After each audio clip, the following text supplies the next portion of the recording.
അങ്ങനെ നമ്മൾ ഇതേ പെട്ടിയൊക്കെ പാക്ക് ചെയ്തിട്ട് പോവാണ്. എങ്ങടാണെന്നൊക്കെ ഉള്ളത് നമ്മൾ വഴിയെ പറയാം. പോണത് എന്താ, ബർത്ത്ഡേ, നാളെ എൻ്റെ ബർത്ത്ഡേ ആണ്. അപ്പം നിങ്ങൾ വിചാരിക്കും ഇത് കഴിക്കില്ല ഇതുവരെ കഴിഞ്ഞതൊക്കെ പിറന്നാളായിരുന്നു, നാളെ ഡേറ്റ് ഓഫ് ബർത്ത്. അപ്പോൾ നമ്മളൊരു ചെറിയ സ്റ്റേക്കേഷൻ എന്ന് വേണമെങ്കിൽ പറയാം, സ്റ്റേക്കേഷന് പോവാണ്. ബാക്കിയുള്ളതൊക്കെ നമുക്ക് വഴിയെ പറയാം.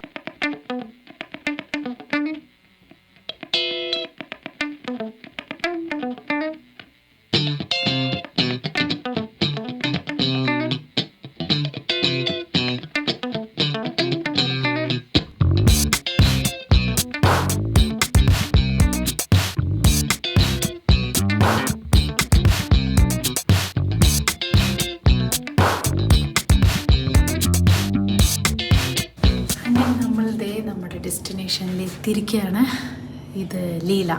ബർത്ത്ഡേ സ്പെഷ്യലായിട്ട് ഇന്ന് നമ്മൾ ഇവിടെ, ഇന്നും നാളെ ഉച്ച വരെ നമ്മളിവിടെ ഉണ്ടാവും. ഒരു ഫുൾ ഡേ, ഇന്ന് ഉച്ച മുതൽ നാളെ ഉച്ച വരെ ഒരു 24 hours നമ്മൾ ലീലയിൽ അങ്ങോട്ട് ആഘോഷിക്കാമെന്ന് വിചാരിച്ചു അല്ലേ. ഇനി നമുക്ക് ഒന്ന് റൂം ടൂർ കണ്ടാലോ? ചുമ്മാ കാണാം. മാധവിക്കുട്ടി അവിടെ എഴുത്ത് തുടങ്ങിയിട്ടുണ്ട്. നല്ല അടിപൊളി റൂമാണ്. ബാത്റൂം പിന്നെ പ്രത്യേകിച്ച് പറയേണ്ട ആവശ്യമൊന്നുമില്ല. ബാത്ത് ടബും സംഭവങ്ങളും സെറ്റപ്പും ഒക്കെ ഉണ്ട്. ഇതിൻ്റെ ഏറ്റവും ഭംഗിയുള്ള ഏരിയ റിസപ്ഷനാണ്. അത് നമ്മൾ പോകുമ്പോൾ കാണിച്ചു തരാം. അത് ജസ്റ്റ് നമ്മളൊന്ന് വീഡിയോ എടുത്തിട്ടുണ്ടെന്നേ ഉള്ളൂ, പക്ഷെ അവിടെ ഭയങ്കര ഭംഗി. പിന്നെ ഇതേ 2 ഇതുണ്ട്. നമ്മൾ 2 അഡൽട്ടും ഒരു ചൈൽഡും ആണല്ലോ, അപ്പം അതുകൊണ്ട് ആ ഒരു സെപ്പറേറ്റ് ആയിട്ടുള്ളൊരു സംഭവമൊക്കെ ഉണ്ട്. പിന്നെ ഇതൊക്കെ കോംപ്ലിമെൻ്ററി ആണ്, അതല്ലാതെയുള്ള സംഭവങ്ങൾ ഇതൊക്കെ വേണമെങ്കിൽ നമുക്ക് കുടിക്കാം.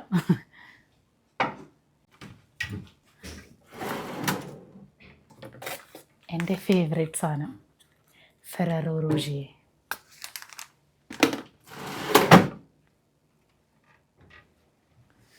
പിന്നെ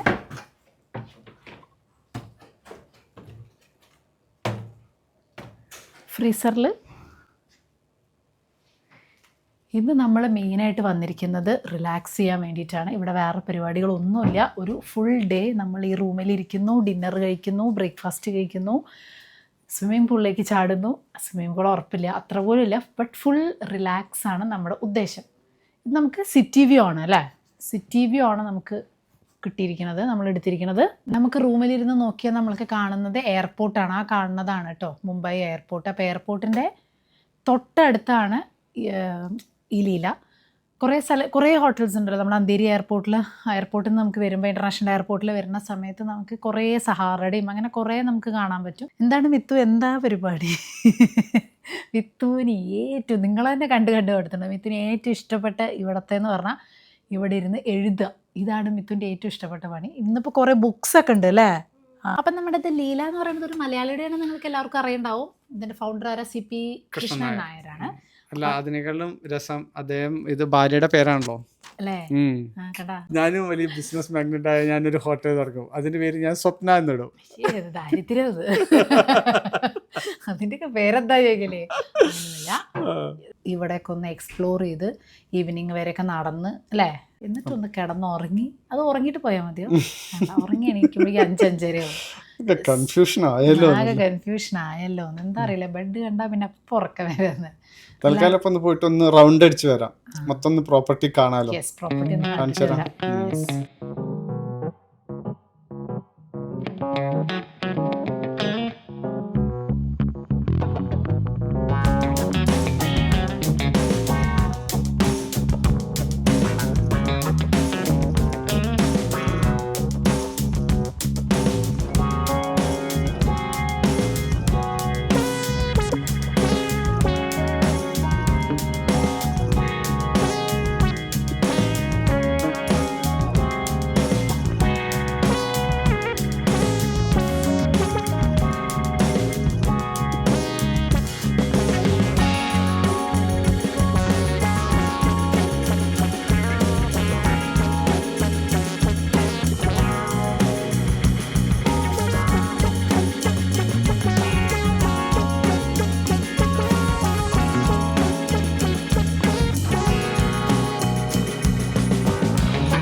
നമ്മളങ്ങനെ എക്സ്പ്ലോർ ചെയ്യാൻ വേണ്ടി വന്നിരിക്കുകയാണ്. എക്സ്പ്ലോർ അല്ല, ചുമ്മാ ഇങ്ങനെ നടക്കാൻ വേണ്ടി. അപ്പോൾ സ്വിമ്മിംഗ് പൂളിൻ്റെ അവിടെ ഇപ്പോൾ തുടങ്ങിയിട്ടുണ്ട് സ്വിമ്മിംഗ് പൂള്. ഈവനിങ് വരെയൊക്കെ ഉണ്ടാവും, കുറച്ച് നേരം കൂടെ ഉണ്ടാവും. അപ്പോൾ ഞങ്ങൾ ഇറങ്ങണ്ടേ എന്നുള്ള കൺഫ്യൂഷനിലാണ് കേട്ടോ. അപ്പോൾ മിത്തുക്കുട്ടി പറയുന്നുണ്ടായിരുന്നു മിത്തുവിന് ബാത്ത് ടബിൽ കിടന്നാൽ മതി, സ്വിമ്മിംഗ് പൂളൊന്നും വേണ്ട എന്നുള്ളത്. എനിക്ക് പിന്നെ രണ്ടും ഒരുപോലെ, കാരണം നീന്താൻ അറിയില്ലല്ലോ, വെറുതെ രണ്ട് സ്ഥലത്ത് ഒരേപോലെ തന്നെയാണ്. എന്നാലും ഇവിടെ വേറെ എന്തൊക്കെയുണ്ട്, സ്പാ കുറേ സംഭവങ്ങളൊക്കെ ഉണ്ട്. അപ്പോൾ ഇന്ന് നമ്മൾ അതൊക്കെ ഫുള്ള് ഒന്നിങ്ങനെ നടന്ന് കാണാം. നല്ല ക്ലൈമറ്റാണ്, പുറത്താണെങ്കിലും ഒട്ടും ചൂടില്ലാൻ പറയാം. നല്ല മഴക്കാലമായിരുന്നു, ഇന്നാണ് മഴയ്ക്കൊരു കുറവ്. അതുകൊണ്ട് നല്ല അടിപൊളി ക്ലൈമറ്റാണ് കേട്ടോ, നല്ല സുഖമുണ്ട് ആക്ച്വലി, തീരെ വെയിലും കാര്യങ്ങളൊന്നുമില്ല.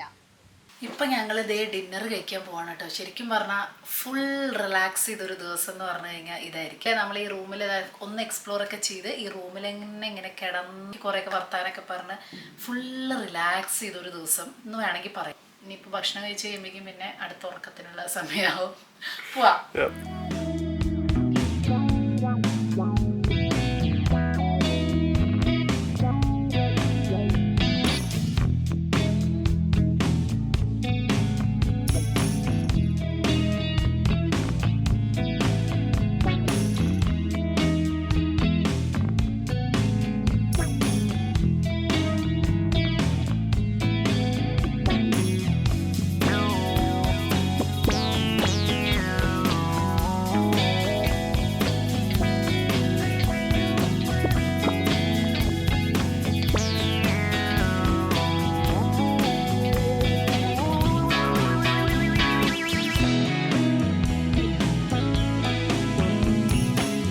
അപ്പോൾ നമ്മൾ ഡിന്നറിന് വന്നിരിക്കുകയാണ് കേട്ടോ. ഒരുപാട് വെറൈറ്റീസ് ഉണ്ട്. ഞാൻ സാലഡിൽ തുടങ്ങിയിട്ടേ ഉള്ളൂ, സ്റ്റാർട്ടേഴ്സ് അവർ ഇങ്ങോട്ട് കൊണ്ടുവരും എന്നാണ് പറഞ്ഞത്. അടിപൊളി ബുഫയാണ്, വൻ വെറൈറ്റികളുണ്ട്. അപ്പോൾ ഏതാണെന്നൊന്നും ഞാൻ സ്റ്റാർട്ട് ചെയ്തിട്ടില്ല, ജസ്റ്റ് നമ്മുടെ സാലഡ്, നല്ല വെറൈറ്റി സാലഡ്സ്. ഇത് കുക്കുംബർ എന്തോ സാലഡാണ്, ഇത് ഫിഷ് ആൻഡ് ടൊമാറ്റോ സാൽസ, പിന്നെ എൻ്റെ ഫേവറേറ്റ് ആയിട്ടുള്ള പീറ്റ ബ്രെഡും ഹമ്മോസ് സാധനങ്ങളൊക്കെ ഉണ്ട്. അപ്പോഴേക്കും നമ്മുടെ സ്റ്റാർട്ടർ സെർവ് ചെയ്യും. ഇവിടെ മെയിനായിട്ട് ജാപ്പനീസ് സുഷി ഉണ്ട്. അത് ഞാൻ കുറേ ട്രൈ ചെയ്തിട്ട് എനിക്ക് ഒട്ടും ഇഷ്ടപ്പെടാത്തൊരു സാധനമാണ്, പക്ഷേ എന്നാലും ഇന്നും ഞാൻ ട്രൈ ചെയ്യും. ലൈവ് കൗണ്ടറാണ് അവിടെ, സുഷിയുടെ അവിടെ ഒരു കൗണ്ടറുണ്ട്, നോക്കാം, ഒന്ന് ഓർഡർ ചെയ്തൊക്കെ. സ്റ്റാർട്ടേഴ്സ് അവർ ഒന്ന് കഴിയുമ്പോഴേക്കും ഒന്നായിട്ട് കൊണ്ടുവന്ന് തരും. ചിക്കൻ സാത്തേ ഉണ്ടായിരുന്നു, ഒരു രക്ഷയില്ലാത്ത ടേസ്റ്റ്. നമ്മൾ ലാസ്റ്റ് കഴിച്ചത് തായ്ലൻഡിൽ നിന്നാണ് കേട്ടോ. ആ ഒരു ഒത്തൻറ്റിക് ടേസ്റ്റ് വിത്ത് പീനട്ട് സോസ് ഉണ്ടായിരുന്നു. ഇപ്പോൾ ഇത് ഫിഷിൻ്റെ, ഏത് ഫിഷാണെന്ന് എനിക്ക് മനസ്സിലായില്ല, ബോംബെ ഡക്ക് ആണോ എന്ന് എനിക്ക് സംശയമുണ്ട്. അതിൻ്റെ സ്റ്റാർട്ടറുണ്ട്. പിന്നെ അധികം പോർക്കാണ് കേട്ടോ, പോർക്കുണ്ട്, ബഫല്ലോ മീറ്റ്, അങ്ങനത്തെ സംഭവങ്ങളൊക്കെ. പോർക്കിൻ്റെ കുറേ വെറൈറ്റി ഡിഷസ് ഉണ്ട്. അപ്പോൾ നമ്മൾ പോർക്ക് ഒന്നും കഴിക്കാത്തതുകൊണ്ട് നമ്മളധികം ചിക്കനും ഫിഷുമാണ് കൂടുതൽ എടുക്കുന്നത്. അതല്ലാത്ത കൂടുതൽ പോർക്കിൻ്റെ വെറൈറ്റീസാണുള്ളത് കേട്ടോ, നിറയെ കാണാനുണ്ടെങ്കിൽ. ഞാൻ ഫിഷാണ് എനിക്ക് ചിക്കനേക്കാളും കൂടുതൽ ഇഷ്ടപ്പെടാൻ വരുമ്പോൾ. ഫിഷിൻ്റെ നല്ല സോസായിരിക്കും, ഫിഷിൻ്റെ കൂടെയുള്ള കറികളുടെയൊക്കെ സോസുകൾ നമ്മൾ ഉണ്ടാക്കുന്ന ടേസ്റ്റേ അല്ലല്ലോ. അപ്പോൾ അതൊന്ന് ട്രൈ ചെയ്തൊക്കെ വെച്ചിട്ട് എപ്പോഴും നമ്മളിങ്ങനെ വരുമ്പോൾ ഫിഷ് കഴിക്കാൻ നല്ല ടേസ്റ്റാണ്. റൈസിലുണ്ടല്ലോ, പൈനാപ്പിൾ റൈസും ഉണ്ട്, അതുപോലെ ഫ്രൈഡ് റൈസുകളുണ്ട്. പക്ഷേ പൈനാപ്പിൾ റൈസും അതുപോലെ റോസ്റ്റഡ് ഓണിയൻ പുലാവും ഭയങ്കര ടേസ്റ്റാണ് കേട്ടോ. ഈ ഓണിയൻ പുലാവ് ഞാൻ അല്ലെങ്കിൽ എന്തുകൊണ്ട് വീട്ടിലുണ്ടാക്കി കൂടാന്ന്, അത്ര ടേസ്റ്റ്, ഒരു മധുരവും എല്ലാം കൂടായിട്ട് ഭയങ്കര ഒരു സൂപ്പർ ടേസ്റ്റ് കേട്ടോ. എനിക്ക് ഭയങ്കര ഇഷ്ടപ്പെട്ടു. എനിക്ക് ആദ്യം ഇഷ്ടമായി, പക്ഷെ അത് ആദ്യം ഞാൻ കടിച്ചപ്പോൾ മാംഗോ സ്റ്റിക്ക്, നമ്മൾ തായ്ലൻഡിൽ കഴിച്ച മാംഗോ സ്റ്റിക്ക് റൈസ് പോലെ ഉണ്ടായിരുന്നു. പക്ഷെ പിന്നെ കടിച്ച് വന്നപ്പോൾ വേറൊരു ടേസ്റ്റിൻ്റെ ആയി. കുക്കുംബർ കാരണമാണ് മെയിൻലി, അല്ലെങ്കിൽ എനിക്ക് ഇഷ്ടമായിരുന്നു. ട്യൂണ എടുത്തോക്കാം, മറ്റേന്ന് ഒണിയനാണ്, അത് വേണ്ട. ഇന്നൊരു ദിവസം എൻ്റെ കൺട്രോള് വിട്ടു പോകാനുള്ള എല്ലാ ചാൻസും ഉണ്ട്. വേറെ ഒന്നല്ല, ബാക്കിയൊക്കെ അധികം കഴിക്കാതിരുന്നു. ഇത്രയും ദിവസം, ഇത്രയും മാസമായിട്ട് ഞാൻ ചെയ്ത ഡയറ്റൊക്കെ ഇന്നിവിടെ തീരുന്നതാണ് തോന്നുന്നത്. കാരണം എൻ്റെ മെയിൻ ഏരിയ ആയിട്ടുള്ള ഡിസേർട്ട്സിൻ്റെ ഏരിയയാണ് വന്നിരിക്കുന്നത്. ഒരു രക്ഷയില്ലാത്ത ഡിസേർട്ടാണ്, ഒരു അറ്റം മുതൽ ആ അറ്റം വരെ. റബഡി മുതൽ ബസ്ബൂസ് മുതൽ ചോക്ലേറ്റ് പുഡിങ് മുതൽ ഞാൻ എല്ലാം ട്രൈ ചെയ്യാൻ പോകണം. ഇനി അടുത്ത ഒരു മാസം കിടന്ന് പട്ടിണി കിടക്കേണ്ടതെന്ന് അറിയാം, പക്ഷേ എന്നാലും വേണ്ടില്ല, ഒന്ന് ട്രൈ ചെയ്യാം. ആഫ്റ്റർ 3 months ആണ് ഞാൻ ഇത്രയും ഷുഗർ കഴിക്കുന്നത് കേട്ടോ. ആ ഓണത്തിൻ്റെ അന്ന് ഇത്തിരി പായസം കഴിച്ചതാണ്. ബട്ട് അടിപൊളി ഡെസേർട്ട്സ്, ഒരു രക്ഷയില്ല. ഒരറ്റത്തുനിന്ന് പൊളിച്ചെടുക്കാണ്. റബഡിയിൽ നിന്ന് തുടങ്ങി, ഇത് മധുരമില്ല, ഇത് ഇളനീർ ചിയാ സീഡ് പുഡിങ് കണ്ട് രമേശേട്ടന് കൊടുക്കാം. ഇത് ഭയങ്കര ഹെൽത്തി സാധനം, ഹെൽത്തി ഇന്ന് വേണ്ട. ഇത് നല്ല ടേസ്റ്റ് ഉണ്ട് കേട്ടോ. ഇത് ഷുഗർ ഫ്രീ എന്നൊക്കെ പറഞ്ഞാൽ നല്ല ടേസ്റ്റ്, ഒരു രക്ഷയില്ല. റബഡി ഒരു രക്ഷയില്ല. ഇത് ബാസ്ബൂസ.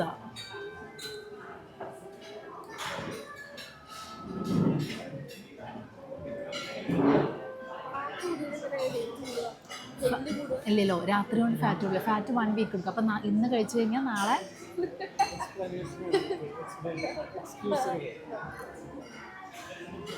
സോയെ ആശ്വസിക്കാൻ വേണ്ടിയിട്ട് മിത്തുവിന് പറഞ്ഞു കൊടുക്കണം. ഒരു ദിവസം കൊണ്ട് നമ്മുടെ വെയിറ്റ് കൂടുതൽ കാണിക്കും, പക്ഷെ ഒരു ദിവസം കൊണ്ട് നമ്മുടെ ഫാറ്റ് കൂടില്ല നമ്മുടെ ബോഡിയിൽ. അപ്പോൾ നമ്മളിപ്പോൾ ഇത് കഴിച്ചാലും നാളെ മുതൽ നമ്മൾ ബാക്ക് ടു നോർമലായ ഒരു കുഴപ്പമില്ല. അല്ലാതെ ഇന്ന് രാത്രി കൊണ്ട് നമ്മൾ ഈ മെലിഞ്ഞത് അങ്ങോട്ട് തടിക്കൊന്നുമില്ല. പക്ഷെ ഇത് സ്ഥിരാക്കരുത്. എങ്ങനെയുണ്ട്? എന്നോട് സ്ഥിരാക്കരുത്, ഓക്കെ? എൻ്റെ വീക്ക്നെസ് എന്ന് പറയുന്നത് ഈ ഒരൊറ്റ സാധനമാണ്, സ്വീറ്റ്സ്. ബാക്കി ആ വക കണ്ട സാധനങ്ങളിലൊന്നും ഞാൻ വീഴില്ല. പക്ഷെ മൊത്തം നല്ല ഫുഡ്. അപ്പോൾ ഇന്നത്തെ കോട്ട കഴിഞ്ഞു. ദേ നമ്മളിനി നേരെ നമ്മുടെ റൂമിൽ പോവാം. ആ ഓക്കെ, അതൊന്ന് കറങ്ങും കൂടെ ചെയ്യാം. Good morning. അങ്ങനെ ഇതേ ഇന്നിപ്പോൾ നമ്മൾ രാവിലെ 3-ാം തീയതി എൻ്റെ ശരിക്കുമുള്ള ബർത്ത്ഡേ. നമ്മൾ രാവിലെ എണീറ്റ് ഡ്രസ്സൊക്കെ ചെയ്ത് ബർത്ത്ഡേ ഡ്രസ്സൊക്കെ ഞാൻ എന്തായാലും താഴെ പോയിട്ട് വിശദമായി കാണിച്ചു തരാം. ഇപ്പം നമുക്ക് ബ്രേക്ക്ഫാസ്റ്റ് കഴിക്കാൻ പോകട്ടെ, കാരണം റെഡി ആയപ്പോഴേക്കും സമയം 9 മണി കഴിഞ്ഞു. അപ്പോൾ ഇപ്പം നല്ല അവിടെ തിരക്കായിരിക്കും. അങ്ങനെ ഞങ്ങൾ കുറച്ച് ഫോട്ടോ എടുക്കാൻ വേണ്ടി വന്നതാണ് കേട്ടോ. ഫോട്ടോ സെഷനാണ്. അപ്പോൾ ഇതാണ് എൻ്റെ ബർത്ത്ഡേ ഔട്ട്ഫിറ്റ് കേട്ടോ. ഭയങ്കര സിമ്പിളാണെങ്കിലും എനിക്ക് നല്ല ഇഷ്ടപ്പെട്ടു. നല്ല രസമുണ്ട്. ഞാൻ കുറേ കാലം ഇങ്ങനത്തെ ഒരു ഔട്ട്ഫിറ്റ് വാങ്ങണം എന്ന് വിചാരിച്ചിട്ട്. ഭയങ്കര കംഫർട്ടാണ്, നല്ല സുഖമാണ്, നല്ല തുണി. ടാഗ് ചെയ്യാൻ പറ്റില്ല. ഇതിൻ്റെ സിമിലർ പ്രൊഡക്റ്റ് ഉണ്ടെങ്കിൽ ഞാൻ ടാഗ് ചെയ്യാം. ഇത് നമ്മുടെ തൊട്ടടുത്തുള്ള ഒരു ഷോപ്പിൽ നിന്ന് എടുത്താണ്. ഓൺലൈനിലൊക്കെ നോക്കുമ്പോഴേക്കും വരാൻ ഒരുപാട് ലേറ്റ് ആവുന്നുണ്ടായിരുന്നു. ലാസ്റ്റ് മൊമെൻറ്റിൽ പ്ലാൻ ചെയ്തല്ലോ. അപ്പോൾ നമ്മുടെ തൊട്ടടുത്തൊരു ഷോപ്പുണ്ട്. അപ്പോൾ അവിടെ ഇങ്ങനത്തെ ഡ്രസ്സുകളൊക്കെ നല്ലോണം ഉണ്ട്. ഇതിൻ്റെ കൂടെ ഇടാനുള്ള കമ്മൽ എടുക്കാൻ മറന്നു. ഇതിന് മാച്ച് ചെയ്തൊരു ഭയങ്കര ഇങ്ങനെ ഇയറിങ്സ് ഉണ്ടായിരുന്നു എൻ്റെ കയ്യിൽ. അതെടുക്കാൻ മറന്നു. ഇന്ന് രാവിലെ എണീറ്റപ്പോഴാണ് ഇതിനെ മാച്ച് ചെയ്ത ചെരുപ്പ് കൊടുത്തില്ല. അതുകൊണ്ട് ചെരുപ്പ് ഞാൻ കാണിക്കുന്നില്ല. ചെരുപ്പ് കണ്ടു കഴിഞ്ഞാൽ ഭയങ്കര വൻ ശോകമാണ്. അപ്പോൾ അതൊന്നും എടുക്കാതെയാണ് ഇങ്ങോട്ട് പോകുന്നത് എന്നുള്ളതാണ് ഇതിൻ്റെ ഒരു രസം. രക്ഷേട്ടൻ വിത്തുക്കുട്ടി ഇന്ന് രാവിലെ മുതൽ ഇരുന്ന് പറയുന്നുണ്ടായിരുന്നു കഷ്ടം എല്ലാം ഞങ്ങളെങ്ങനെ അതെടുക്ക് ഇതെടുക്ക് പറഞ്ഞ് ഞങ്ങളുടെ പിന്നാലെ നടക്കണ നേരം അവനാൻ്റെ വല്ല സാധനങ്ങളും എടുക്കാമായിരുന്നില്ലേ എന്ന് ചോദിച്ചു. ശരിയാണ്, ഞാനിപ്പോൾ ഒരു സാധാരണ ചപ്പലിട്ടിട്ടാണ് നടക്കണത്. കാരണം ഇതിന് ഷൂസ് ഒരു മാച്ചും ഇല്ല. ഞാൻ ചെരുപ്പ് എടുക്കാൻ മറന്നു, കമ്മലെടുക്കാൻ മറന്നു, മാല പിന്നെ ഇതന്നെ തൽക്കാലം വെച്ച് ഇതുള്ളതുകൊണ്ട് വലിയ കുഴപ്പമില്ല. അങ്ങനെ നല്ല ഗംഭീരമായ കിടിലൻ ഫോട്ടോ ഒക്കെ എടുക്കാം, അങ്ങനെ എടുക്കണം ഇങ്ങനെ എടുക്കണം എന്നൊക്കെ വിചാരിച്ച് ഡ്രസ്സല്ലാതെ ബാക്കി ഒരു സാധനവും കൊണ്ടുവന്നിട്ടില്ല. അപ്പോൾ അതുകൊണ്ട് രമേശേട്ടൻ്റെ ഫോട്ടോഗ്രാഫിയിലുള്ള ഒരു വിശ്വാസം കൊണ്ട് മാത്രം ഞാൻ ഇന്ന് അഡ്ജസ്റ്റ് ചെയ്യണം. ഈ ഫോട്ടോസൊക്കെ കാണിച്ചു തരാം. ഇഷ്ടപ്പെട്ടെന്ന് വിചാരിക്കണം. വേറെ ചെരുപ്പ് കാണാതെയും കമ്മൽ ഒന്നും കാണാതെയുള്ള രീതിയിൽ ഇതിന്റെ ഭംഗി മാത്രം എടുത്തിട്ടാണ് ഫോട്ടോ എടുക്കുന്നത്. നമ്മൾ ശരിക്കും പ്ലാൻ ചെയ്തിട്ടുണ്ടായിരുന്നു. ഇപ്പൊ ഒരു 4 days ലോങ് വീക്കെൻഡ് വന്ന കാരണം നമ്മളൊരു ട്രിപ്പാണ് പ്ലാൻ ചെയ്തിരുന്നത്. പക്ഷെ സാറ്റർഡേ നമുക്ക് ഒഴിവാക്കാൻ പറ്റാത്തൊരു സംഭവം വന്ന കാരണം നമുക്ക് അത് ട്രിപ്പ് ലാസ്റ്റ് മൊമെന്റിലാണ് നമുക്ക് ഇവിടെ പ്ലാൻ ചെയ്യേണ്ടത് വന്നത്. അപ്പോൾ ലാസ്റ്റ് മൊമെന്റിൽ തീരുമാനിച്ചതാണ് ഞാൻ ഇങ്ങോട്ട് വരാം എന്നുള്ളത്. അപ്പോൾ അതുകൊണ്ട് ധൃതി പിടിച്ച് ഞാൻ എന്തൊക്കെയോ എടുത്തു വെച്ചില്ല, അതാണ് ഉണ്ടായത്. അപ്പോൾ ഇത്രയേ ഉള്ളൂ. നമ്മുടെ ഫോട്ടോ സെഷൻ പരിപാടികളൊക്കെ കഴിഞ്ഞു. നിങ്ങൾക്ക് ഫോട്ടോസും എൻ്റെ ഡ്രസ്സൊക്കെ ഇഷ്ടപ്പെട്ടു എന്ന് വിശ്വസിക്കുന്നു. അപ്പോൾ ഇനി നമുക്ക് ബ്രേക്ക്ഫാസ്റ്റ് കഴിക്കാൻ പോവാം.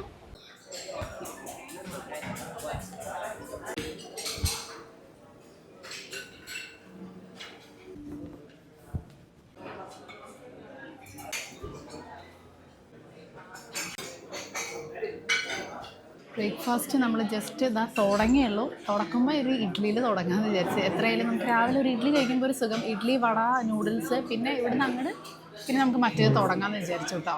ആദ്യം ഇതൊക്കെ കഴിക്കാം. അടിപൊളി, നല്ല ടേസ്റ്റ്. പിന്നെ ഇഡ്ഡലി സാമ്പാറിനെ പറ്റി പറയാതിരിക്കാൻ പറ്റില്ല കേട്ടോ. നമ്മുടെ ഏരിയയിലുള്ള പോലത്തെ സാമ്പാർ, അതായത് വെറും മുരിങ്ങക്കായും ഉള്ളിയും മാത്രമായിട്ടുള്ള പ്രോപ്പർ ടേസ്റ്റി സാമ്പാർ.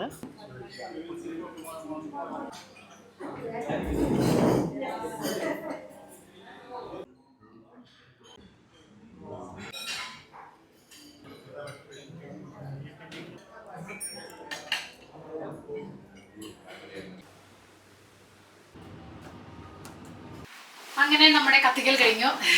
അപ്പോൾ പോണതിൻ്റെ മുന്നേ വല്ലാതെ ഒന്ന് വൃത്തിയിലാക്കി കൊടുക്കുക എന്നുള്ളത് ഒരു ഇതല്ലേ, അല്ലെങ്കിൽ നമുക്ക് തന്നെ ഒരു ഫീൽ ചെയ്യില്ലേ, ഒരു വൃത്തിയോടാക്കി കൊടുക്കാൻ പാടില്ല. പുതപ്പൊക്കെ ഒന്ന് അപ്പോഴാണ് ഒരു സമാധാനം ഉണ്ടാകും. അപ്പോൾ എന്തായാലും സംഭവം അടിപൊളിയായി. താങ്ക് യു രമേശേട്ടനോടും മിത്തുവിനോടും എല്ലാവരോടും എൻ്റെ ബർത്ത്ഡേ സന്തോഷകരമാക്കിയതിന്. പിന്നെ ഒരുപാട് പേര് മെസ്സേജ് ഇൻസ്റ്റയിലൊക്കെ അയച്ചിട്ടുണ്ട് ഹാപ്പി ബർത്ത്ഡേ എന്നൊക്കെ പറഞ്ഞിട്ട്. അപ്പോൾ അവർക്കൊക്കെ ഒരു സ്പെഷ്യൽ താങ്ക്സ്. അങ്ങനെ സന്തോഷകരമായ ഒരു വർഷം കൂടെ ജീവിതത്തിൽ നിന്നും പോയി. ഇനി ഒരു 19 വർഷം കൂടെ എങ്ങനെ ജീവിച്ചാൽ 50 വർഷം 40 അത്രയെങ്കിലും അത്രയ്ക്ക് ആഗ്രഹമുള്ളത്. എന്തായാലും അടിപൊളി. ഇനിയിപ്പോ ഒരു സന്തോഷം എന്താ വെച്ചാൽ നാളെയും മറ്റന്നാളും ലീവാണ്. അപ്പൊ ഒരു പ്രത്യേക സന്തോഷമുണ്ട്. നാളെ ചെറിയൊരു പരിപാടിയൊക്കെ ഉണ്ട്, പക്ഷെ എന്നാലും 2 days ലീവ് ആണല്ലോ. പിന്നെ ഒരു 1 week കൂടിയല്ലോ. അത് കഴിഞ്ഞാൽ മിഥുന് 20 days ദിവാലി വെക്കേഷൻ ആണ്. അപ്പോ അത് കഴിഞ്ഞാൽ പിന്നെ ഒരു മാസം കഴിഞ്ഞാൽ ക്രിസ്മസ് വെക്കേഷൻ ആണ്. അത് കഴിഞ്ഞാൽ പിന്നെ അടുത്ത കൊല്ലം മിഥു 10th class ആണ്. പിന്നെ വലിയ രസമൊന്നുമില്ല. പിന്നെ ആ ഒരു കൊല്ലം ഞാൻ സ്ട്രെസ്സിലാവും, ടെൻഷനിലാവും, എന്താണെന്ന് അറിയില്ല. ഇതുപോലെ നമുക്ക് അങ്ങനെയൊന്നും ഇങ്ങനെ പോവാനൊന്നും 10th പറ്റുമൊക്കെ അറിയില്ല കേട്ടോ. അവർക്ക് എന്തെങ്കിലുമൊക്കെ പണി വേണ്ടേ?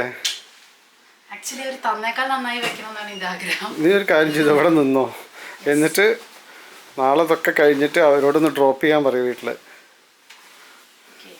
അവരവരേതായ രീതിയിൽ ചെയ്തോളും. എന്നാലും നമ്മൾ താമസിച്ച സ്ഥലം എപ്പോഴും ആര് ഏത് നേരത്ത് കയറി വരുമ്പോഴും ഒരു ഇത് തോന്നണം. അത് നമ്മുടെ വീടായാലും ശരി എന്തായാലും ശരി ഒരു വൃത്തി തോന്നണം. വൃത്തിയാക്കി കൊടുക്കണോണ്ട് വല്ല കുഴപ്പമുണ്ടോ? അവർക്ക് സന്തോഷമാവില്ലേ? യെസ്. അതൊക്കെ റെഡിയായി. ഇനി എന്താ എല്ലാം എടുത്തില്ലേന്ന് ഒന്ന് ഫൈനൽ നോക്കട്ടെ. ഇത് രംശേട്ടൻ ലീലയുടെ ഒരു ഫീഡ്ബാക്ക് പിക്ചറായിട്ട് വരച്ചിട്ട് അവർക്ക് കൊടുത്തിട്ടുണ്ടായിരുന്നു കേട്ടോ. അപ്പോൾ അവരുടെ മീറ്റിങ്ങിലും കാര്യങ്ങളിലൊക്കെ ഇതിനെപ്പറ്റി സംസാരിച്ചു എന്നൊക്കെ പറഞ്ഞ് അതേപോലെ നമ്മൾ ഇൻസ്റ്റയിലൊക്കെ അവർ ടാഗ് ചെയ്തിട്ടുണ്ടായിരുന്നു. അപ്പോൾ അതിൻ്റെ ഒരു ചെറിയൊരു ഗിഫ്റ്റ് ഹാമ്പറും കാര്യങ്ങളൊക്കെ കൊടുത്തിട്ടുണ്ടായിരുന്നു. അതാണ് കേട്ടോ അവർ വന്ന് സംസാരിച്ചിട്ടുണ്ടായിരുന്നു.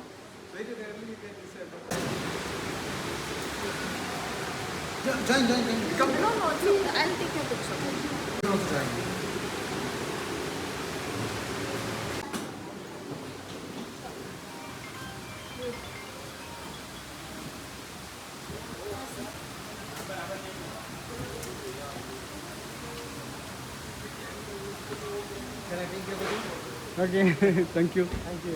Bye. Thank you.